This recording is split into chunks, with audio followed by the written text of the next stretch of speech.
نبی صلی اللہ علیہ وسلم کی اتباع ہمارے ایمان کا تقاضا بھی ہے۔ اللہ تعالیٰ کی محبت کے لیے اور مغفرت کے حصول کے لیے ہمارے لیے لازم ہے کہ ہم رسول اللہ صلی اللہ علیہ وسلم کی سنت کو فالو کریں۔ نبی صلی اللہ علیہ وسلم کو فالو کرنے کا اجر ہے، اللہ تعالیٰ کی محبت بھی ہے، مغفرت بھی۔ سورہ آل عمران کی آیت نمبر 31 سے پتہ چلتا ہے۔ اسی طرح سے آپ صلی اللہ علیہ وسلم کی سنت کی مخالفت گمراہی ہے، اس لیے آپ کی مخالفت سے بچنا چاہیے۔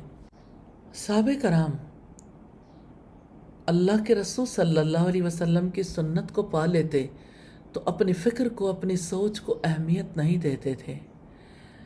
وہ سنت کی مخالفت سے ڈرتے تھے، وہ جانتے تھے کہ مخالفت کی صورت میں گمراہی بھی ہے، تباہی بھی۔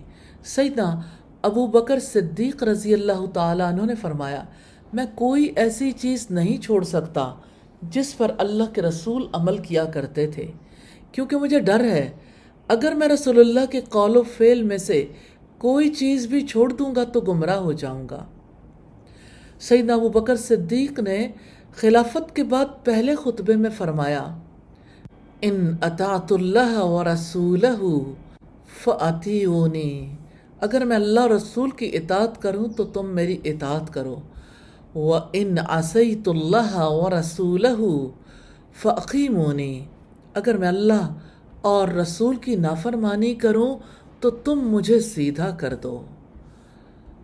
یعنی قرآن و سنت کے مطابق زندگی گزارنے کے لیے مجبور کرو، کیونکہ یہی کامیابی کا راستہ ہے۔